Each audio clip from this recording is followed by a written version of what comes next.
अहमदाबाद ग्रामीण के धंधुका थाना क्षेत्र में एलसीबी ने ऑनेस्ट होटल पर चोर साकिर पठान को सोने के आभूषण चोरी के आरोप में गिरफ्तार किया है, जबकि 2 अन्य आरोपी अभी भी फरार हैं।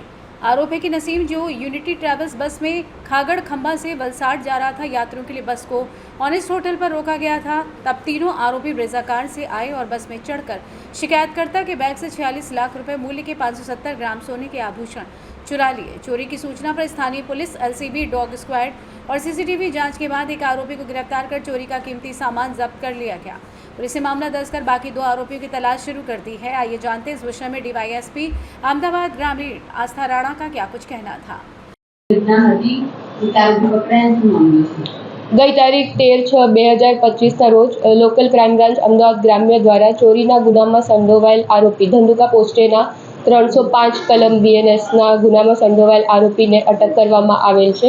આ જે આરોપી છે એનું નામ સાકિર પઠાન છે અને ધંધુકા પોસ્ટેના ઓનેસ્ટ હોટેલ પાસેથી ફેબ્રુઆરી 20ના આસપાસ એમને 570 ગ્રામ સોનાની ચોરી નસીમબેન વલ્લભભાઈના સીટ નીચેથી જે જ્યારે બસમાંથી ઉતરેલા ત્યારે કરી હતી।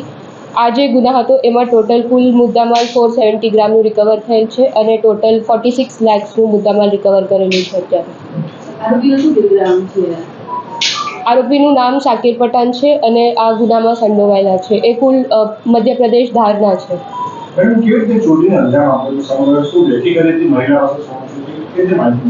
આરોપી સાકિર પઠાન અને એમની જોડે કુલ બીજા 2 આરોપીએ મળીને બ્રેઝા ગાડીમાં ચોરી કરેલી હતી અને જ્યારે મહિલા ઓનેસ્ટ હોટલ પર હોલ્ટ હતો બસનો ત્યારે ઉતરેલા હતા ત્યારે આરોપી જોડે જે 2 લોકો હતા એ લોકો બસમાં ચડી રેકી કરીને એમને બેગમાંથી સોનાની ચોરી કરેલી હતી।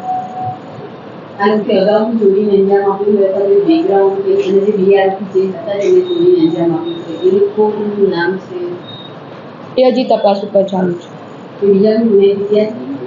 આરોપી ઉપર હજી કોઈ ગુનાહિત ઇતિહાસ સામે આવેલ નથી।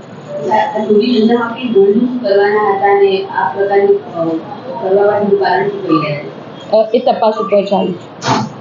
अहमदाबाद से सी न्यूज़ संवाददाता योगेश गोस्वामी की रिपोर्ट।